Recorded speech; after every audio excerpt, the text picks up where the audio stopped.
बिस्मिल्लाहिर्रहमानिर्रहीम। अस्सलाम वालेकुम। गोल्ड, सिल्वर और क्रूड के एनालिसिस के साथ ओवॉक्स गोल्ड की टीम की जानिब से गोल्ड ने कल का सारा दिन एक स्पेसिफिक रेंज के अंदर जो कंसोलिडेट किया है और कोई नया लो नहीं आया। सेम रेंज और सेम बैंड्स के अंदर ट्रेड हुआ। नीचे जो रिस्पेक्टेड लाइन थी वीक सपोर्टिव जो आपको बताई हुई थी कि 4970 4980 वाली जो एरिया है ये अच्छा है इसकी बाइंग के लिहाज से, तो उसको उसने रिस्पेक्ट में ही रखा और सारा दिन जो है वहाँ पर ट्रेड भी होता रहा और सपोर्ट भी आते रहा। अभी जो करंट कंडीशन है गोल्ड की उसमें ऐसा लग रहा है कि ये कहीं थोड़ा सा तेज़ लग रहा है यहाँ से, और वो अभी करंट रेट 5,033 के हैं और 5,033 की वजह से 5,033 के रेट्स जो आए हैं इसके इस अगर ट्रेंड लाइन की जो ये कंडीशन चल रही है इसके ऊपर ये ब्रेकआउट आ सकता है और ये ब्रेकआउट ऑलमोस्ट ट्रेंड लाइन और एवरेजेस के ऊपर तो वो प्राइसेस को ले आए हैं और एक अच्छी ब्रेकआउट की साइड पर जाता हुआ लग रहा है। और उसके ऊपर अगर हम देखें तो एक टॉप आ रहा है 5,073 का, तो यहाँ से अभी जो इमीडिएटली अगर ये ब्रेकआउट रिटेन कर जाता है जिसकी कम से कम 5,008 और 5,010 से ये निकल के और 5,034 की रेंज में है, अगर ये ब्रेकआउट कंफर्मेशन में चला जाता है तो नेक्स्ट टारगेट जो होगा 5,073 का होगा और इसके ऊपर वही 5110 वाली और 5150 वाली रेजिस्टेंस जो है वो आगे आ जाएगी। वीकेंड है, फ्राइडे की क्लोजिंग भी है, 4 इम्पोर्टेंट डेटास भी हैं रिगार्डिंग यूएस इकोनॉमी, उनके इम्पैक्ट्स भी आ सकते हैं। कुछ डॉलर की फेवर में है, कुछ डॉलर के इन फेवर हैं, तो उसकी मूवमेंट उसकी भी गोल्ड में कैश कर सकता है। और यहाँ से अगर ये निकले यहाँ से जैसे ये ऊपर जा रहा है तो इमीडिएटली 5,070-75 की रेंज लगती है नीचे बाइंग के लिए, या तो कुछ पोजीशन यहाँ से करंट रेट से भी ली जा सकती है 5,030 से भी, और ज़्यादा बेहतर ये है कि अगर कोई डिप 49-70-80 जैसी रेंज में मिले तो वहाँ पर भी इसको किया जा सकता है। ऊपर जो पोटेंशियल लग रही है इसमें आउटसाइड की, और ये आप देखें अगर तो यहाँ से ये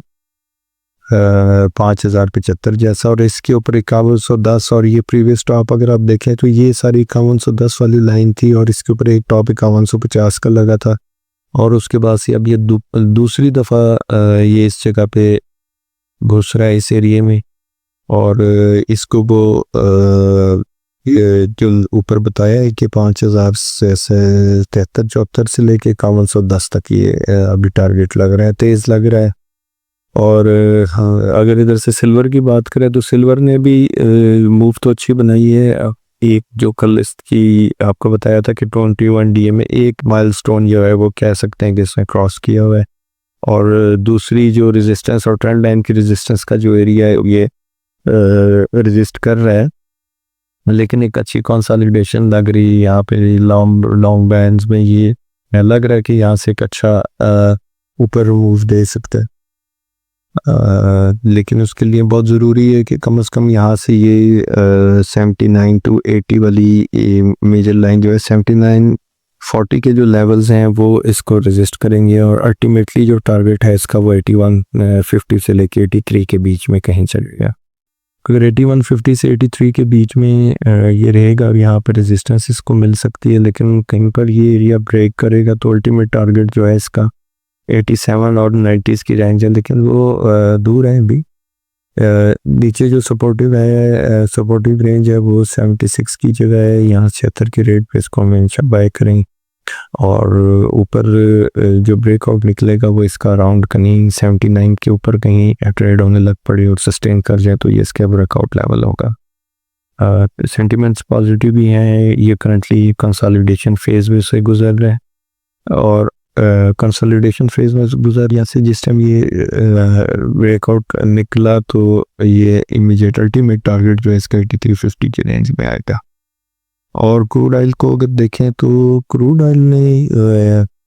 एक्स्ट्रा ऑर्डिनरी परफॉर्म किया है, प्रीवियस हाइज जो थे उनको भी ब्रेक किया और किसी भी रेजिस्टेंस को रेजिस्टेंस नहीं समझा। एक करेक्टिव मूव भी रात को आई जिसमें इसने तकरीबन 6680 से लेके तो 6540 की रेंज में जो है इसने एक डिप दी और उसके बाद से ये फिर दोबारा तेज़ी में चढ़ गया। एक चीज़ नेगेटिव इसमें हो सकती है कि ये ओवरबॉट कंडीशंस में ट्रेड हो रहा है तो कहीं पर कहीं कोई डिप ऐसी आ सकती है, प्रोडक्टिव डिप आ सकती है, ट्रेंड रिवर्सल हो सकता है इन एरिया से, लेकिन अभी तक इस तरह का कोई सीन बना नहीं है। अगर आप यहाँ देखें तो ये हाईली ओवरबॉट कंडीशन है इसकी और हाईली ओवरबॉट कंडीशन का मतलब है कि एक अच्छी करेक्शन लेगा और एक रीटेस्ट पेंडिंग है इसके ऊपर। वो तकरीबन रेंज बन सकती है इसकी 65-60 की रेंज में और वो उसके नीचे जो है वो 65-30 की रेंज बनती है और मेजर जो सपोर्ट रेंजेस बन सकती हैं वो 64-40, 64-12 और 63-85। ये जो 3 एरियाज़ हैं ये अच्छे सपोर्टिव एरियाज़ हैं इसके, कहीं किसी टाइम भी डिप बने। लेकिन ये ट्रेंड अगर आप देखें तो काफ़ी बड़ा और पॉजिटिव ट्रेंड है, ये इसको अपसाइड पे ही लग रहा है, लेकिन कहीं ना कहीं करेक्शन जैसे ड्यू हो गई है, ओवरबॉट चल रहे हैं तो वो अपनी करेक्टिव मूव्स जो है वो निकालेंगे यहाँ से। तेज़ी के बाद दोबारा तेज़ी देख सकते हैं, लेकिन करंटली जो है वो फिलहाल तो पर करेक्शन नहीं है तो वन साइड ही जा रहा है, लेकिन एक करेक्शन जो है वो इसके ऊपर ड्यू है। किसी टाइम भी एक अच्छी डिप आ सकती है, वो भी बाइंग अपॉर्चुनिटी होगी, जो भी डिप मिलेगी उसको बाइंग अपॉर्चुनिटी ही कंसिडर कीजिएगा और जो भी मिले चांस इसका जो अच्छे बाइंग लेवल्स हैं वो 64 60-70 से लेके तो 63-70-80 तक जो है बहुत अच्छे बाइंग लेवल्स मिल सकते हैं, क्योंकि ये सारी एवरेजेस और मूविंग एवरेजेस और ट्रेंड लाइन जो है उसकी सपोर्ट्स जो है वो नीचे खड़ी है। अच्छी एक हैंडसम डिप का वेट कीजिएगा और अभी तक तो सेंटिमेंट्स नहीं लग रहे इसको ऐसे कि ये कहीं डिप की साइड पे जाएगा, तेज़ी ही दिखा रहा है, लेकिन किसी टाइम भी अनइवन किस्म की जो है इसमें एक नोज डाइव डिप आ सकती है, तो इसमें विजिलेंट रहें, नीचे से बाय करके काम करें, सेलिंग साइड से अवॉइड करें, हार्ड डिप को अवेल करें और एंट्री जो करनी हो किसी करेक्टिव मूव के अंदर करें। यहाँ पर एंट्री लेने से थोड़ा सा अवॉइड करें क्योंकि ऑलरेडी ओवरबॉट चल रहा है, तो कोई एक डिप मिले जो भी तो उसको आप बाइंग अपॉर्चुनिटी और गोल्डन चांस समझें इसको बाय करने का।